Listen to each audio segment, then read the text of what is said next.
Hey, salut à tous, bienvenue à Question Auto, j'espère que vous allez bien. On est derrière le volant du Toyota CHR et c'est maintenant le temps de parler des spécifications et de l'essai routier de ce véhicule-là. On commence sans plus attendre avec la motorisation 2 litres atmosphérique, pas de turbo, pas de supercharger, rien. On va être quand même capable d'avoir une technologie qui va être très fiable au niveau de la mécanique chez Toyota et on joue, je pense, un peu là-dessus. Alors, motorisation DOHC 16 valves, on va avoir donc les valves variables et c'est l'injection directe de Toyota directement qu'on a définie pour cette motorisation-là et qui nous donne quand même 144 chevaux à 6100 tours minute et on va être capable d'aller chercher un bon 139 livres de couple à 3800 tours minute. Donc, ça vient quand même assez bas dans le régime. Il faut dire qu'on a une transmission, donc CVT, qui est électroniquement contrôlée. On va avoir aussi un mode séquentiel simulé de cette vitesse un peu, si on veut, qu'on va pouvoir tasser le levier ici sur le côté, mettre en mode manuel et avoir un peu le contrôle. On n'a pas de rouage intégral qui est disponible de notre côté. Les Européens sont chanceux présentement là-dessus. Au Québec, on en voudrait bien. Cependant, on n'a pas jugé important chez Toyota d'en mettre une du côté canadien. Je ne sais pas pourquoi. C'est sûr que du côté des États américains, bien quand il fait beau ou autre, ils n'ont pas vraiment besoin de ça. Mais nous, de notre côté, je vous dirais que c'est quand même assez gagnant d'avoir un rouage intégral là, du côté des petits véhicules comme ça. Il faut dire que le comportement routier est assez impressionnant parce qu'on a bâti le CHR sur la nouvelle infrastructure globale de Toyota. Donc, une architecture qui veut donner au véhicule une réponse, un côté linéaire aussi très prévisible et une constance dans les performances. Et ça paraît, il y a un petit châssis qu'on sent quand même assez rigide lorsqu'on va conduire. On a un centre de gravité quand même assez bas aussi. La rigidité structurelle au niveau de la flexion, ça se ressent, c'est solide. Et même aussi au niveau du poids, eh bien, encore une fois, on a travaillé pour que ce soit le plus léger possible, ce qui agrémente beaucoup le comportement routier. Ça devient fun et amusant, même si on n'a pas une réactivité vraiment impressionnante du côté accélération. Cependant, le gros challenge, je pense qu'on va avoir, ça va être de convaincre les gens de venir s'asseoir en arrière du volant et pousser un petit peu plus la machine pour qu'ils se rendent compte à quel point que ça devient quand même assez amusant.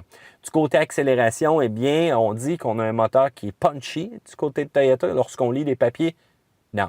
Non. OK, on s'entend. C'est pas le plus réactif. C'est correct, OK? Mais c'est pas nécessairement punchy ni dynamique, là, OK? Du côté des côtes, quand vous allez voir une côte, prenez-vous d'avance, préparez-vous à accélérer. Quand vous allez vouloir faire un dépassement, pédale tout de métal, au fond Léon, préparez-vous. Ça va prendre la révolution par minute pour aller vraiment faire vos dépassements. Ça a un buzz aussi qui vient avec du côté de la CVT en accélération. Ça a un son particulier. On peut le passer en mode manuel pour avoir vraiment les vitesses simulées. Mais bon, c'est pas une bombe de vitesse. Mais une fois qu'on est parti, là, je vous le dis tout de suite, ça a quand même un comportement très impressionnant. Pour la CVT aussi, on a une première, eh bien, la pompe à l'huile, on a deux parts qui modifient vraiment la pression pour avoir une réponse rapide et variée surtout lors des différentes situations là, qu'on va avoir, donc qui va s'adapter. On le sait, là, une CVT, ça a une possibilité infinie de ratio. Eh bien, on va être quand même capable de le faire très rapidement avec ce petit concept-là. On a un mode de conduite qui est éco, normal ou sport qu'on peut sélectionner dans la configuration ici centrale. On n'a pas de bouton à l'extérieur, je ne sais pas pourquoi on a mis ça. Vraiment dans le menu qu'il faut aller sélectionner. C'est un peu long et même, il faut faire attention pour pas que ça nous déconcentre. Ça, c'est un peu tannant de ce côté-là. Ça va changer uniquement la réactivité du véhicule. On n'aura pas vraiment d'impact sur la direction ou autre. Les freins, surprenamment, smooth, c'est linéaire, on a de la pédale en masse, on n'a pas nécessairement de disparition lorsqu'on va faire chauffer là, ces freins-là.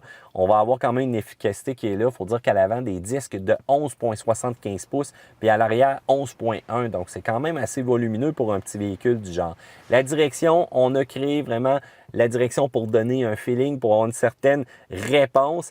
Et on a réussi à combiner le côté confort et le côté sportif quand même dans cette direction-là. Une petite modification, une petite tune côté véhicule sportif un peu si on veut. Donc, même lorsqu'on va avoir un bitume qui va être abîmé, la direction eh bien, va être stable, va être quand même confiante. Il faut cependant faire attention aux boutons quand vous tournez, surtout dans les manœuvres de reculons. Des fois, vous les frottez et oups, vous venez d'en accrocher un. Ça, c'est un peu tannant. Même la CVT aussi, des fois en sortie de virage, des fois on se cherche un peu. Passer peut-être en mode manuel ou vraiment tenir ça au plancher, ça va être quand même pas trop pire. Du côté suspension, eh bien, encore une fois, c'est une belle qualité au niveau de la suspension, une belle qualité de conduite sans être au détriment d'une trop ferme qui punirait donc les personnes qui prennent place à bord du véhicule. Un mix de confort, de performance, puis même de tenue de route impressionnante. Lorsqu'on va arriver en virage, ça mord, mais il faut dire aussi que c'est à cause des pneus. Puis à l'arrière, eh bien, c'est une toute nouvelle suspension qui inclut pour la première fois un amortisseur aussi, donc avec de l'uréthane au niveau du support pour vraiment agrémenter le côté confort des passagers à l'intérieur. Du côté de l'avant, eh bien, c'est simple, c'est McPherson, c'est les bonnes vieilles jantes tout simplement classiques qu'on va avoir et on a des bases stabilisatrices à l'avant et à l'arrière quand même de 26 mm, donc on vient chercher encore une fois un peu de rigidité de ce côté-là. Du côté confort général, eh bien, c'est assez surprenant parce que j'ai une belle vision, moi, de mon poste de pilotage. À l'arrière, c'est une autre chose pendant. C'est sûr que ça a un petit style coupé aussi. Il fallait s'attendre d'avoir une vision un peu plus réduite à l'arrière, mais je suis capable quand même de vivre avec de ce côté-là. Il manque un petit peu d'ajustement pour le volant du côté télescopique et le reste, que ce soit au niveau du banc, que ce soit au niveau de l'assise, j'adore l'agrément de conduite que j'ai dans ce véhicule-là et je pense qu'on est en train d'aller chercher vraiment la tête de peloton présentement du côté du segment, côté conduite. Une fois qu'on est parti, là, cependant, il faut dire aussi qu'on a un bon système de son. Pluguez votre appareil mobile avec un fil. Ça va être parfait, la qualité va s'en voir améliorée. Un petit peu de bass, peut-être un peu trop des fois là, pour certains, mais encore là, ça fait amplement le travail. Du côté sécurité, eh bien, du côté base, l'équipement standard, le Toyota Safety Sense Package, le Safety Sense P pour la détection des piétons. On a l'avertisseur de pré-collision aussi. On va avoir le système d'assistance lorsqu'on va quitter tout simplement les voies qui va nous avertir. On va avoir aussi une assistance de la direction qui va se faire un petit peu sentir, mais elle est quand même discrète. On a un radar donc dynamique, surtout pour le régulateur de vitesse, qui va permettre de s'ajuster aussi selon la proximité qu'on veut avec le véhicule qui nous précède, et même les phares qui sont automatiques. Cependant, parfois, qui demandent un petit peu d'assistance humaine pour vraiment être sûr qu'on n'éblouit pas là, la personne qui s'en vient, puis d'avoir une réactivité quand même assez rapide. On a un système d'assistance en pente et vous allez avoir avec la version premium les avertisseurs d'angle mort et même l'alerte de trafic transversal qui vient selon moi compléter le combo d'un véhicule très sécuritaire. Vous avez aussi 10 coussins gonflables même pour les genoux à l'intérieur du véhicule. Donc encore une fois quand même assez sécuritaire. Il faut dire qu'avec la nouvelle plateforme globale aussi, la sécurité était très importante.